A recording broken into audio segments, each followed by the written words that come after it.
Bonjour et bienvenue à tous en cette journée un petit peu pluvieuse du 9 juillet 2024. Alors cette date est une date importante pour moi puisque aujourd'hui j'ai 63 ans et je suis tellement heureuse d'avoir ces 63 ans, pardon, et d'être dans le corps que j'ai avec la pêche que j'ai, l'énergie que j'ai, et bien que j'avais envie de vous partager ça et de vous dire que si je suis comme je suis aujourd'hui, et bien c'est en grande partie grâce à l'hypnose et particulièrement à l'auto-hypnose. Voilà, donc je vais vous raconter une petite partie de ma vie qui n'a pas toujours été aussi rayonnante et aussi pleine d'énergie qu'aujourd'hui. Hein, et voilà, pour vous donner éventuellement l'envie un jour de tester vous aussi euh, cet extraordinaire réservoir d'énergie, de ressources que peut contenir votre cerveau et tout particulièrement une partie du cerveau qu'on n'apprend pas à faire fonctionner à l'école, à faire fonctionner dans la vie de tous les jours, mais qui est pourtant tellement aidante et, et tellement pleine de vie et de promesses euh, quand on a envie euh, d'aimer la vie et de la vivre euh, comme vraiment on a envie de la vivre. Voilà, donc pour la petite histoire, eh bien, j'ai eu une vie tout à fait normale, plutôt heureuse, dans une famille bienveillante. J'ai rencontré un mari extraordinaire qui m'a transmis sa passion pour la plongée. Et puis, j'ai eu des enfants forcément magnifiques.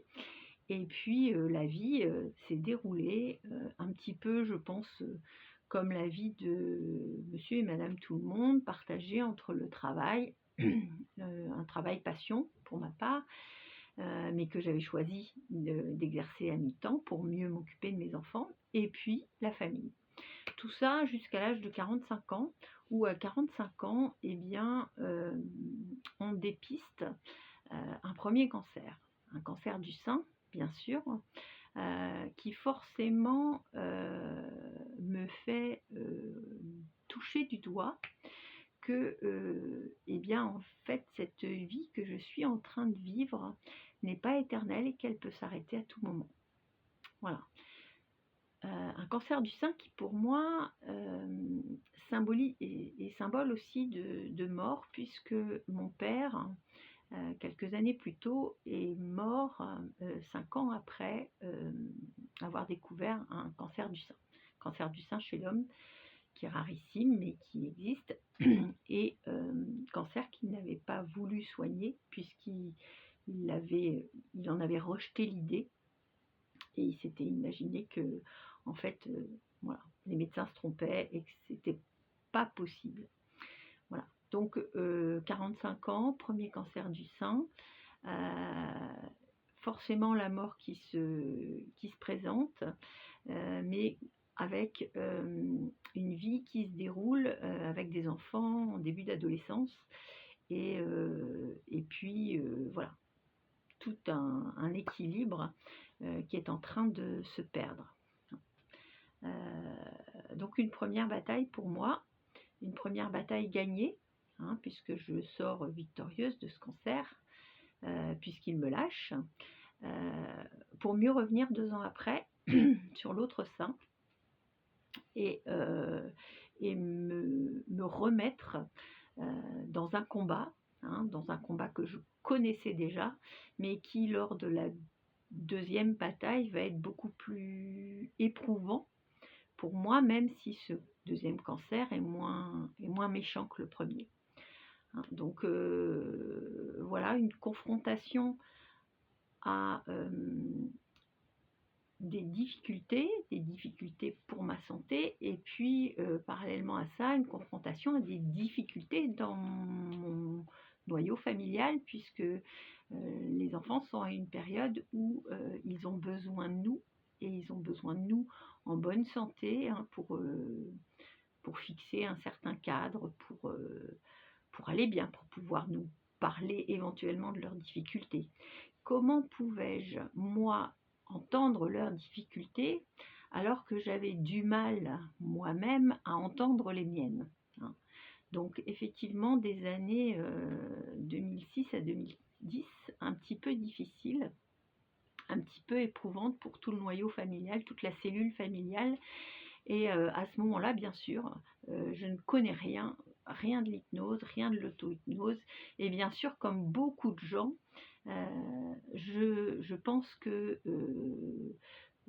je suis la seule à contrôler, et seule la partie de mon cerveau intelligente euh, qui gère, qui choisit, qui décide, peut m'aider dans ce combat. Donc, chose qu'elle fait parfaitement, parce que forcément je m'appuie et je m'entoure de la confiance des médecins qui vont m'aider à traverser ça. Et puis j'ai aussi toute ma team, à la fois familiale et amicale, qui va être d'un grand secours à ce moment-là. Voilà. Donc une première partie de vie plutôt facile, avec des difficultés, bien sûr, des difficultés qui m'apprennent, comme toute difficulté, à rectifier quelque part ma façon de penser et ma façon d'agir. Et du coup, une autre partie de vie qui va commencer, mais une vie un peu différente, avec la notion cette fois que, eh bien, peut-être que mes jours sont comptés, et que dans 4 ou 5 ans, peut-être, le crabe peut revenir, et qu'il est temps de donner quelque part de l'importance à chaque jour de ma vie. Voilà. J'arrête aujourd'hui le début de mon histoire pour vous raconter demain ma formidable rencontre avec cet inconscient qui m'a toujours beaucoup aidé à mon insu, et que je remercie aujourd'hui, maintenant que je l'ai rencontré. Je vous dis à demain.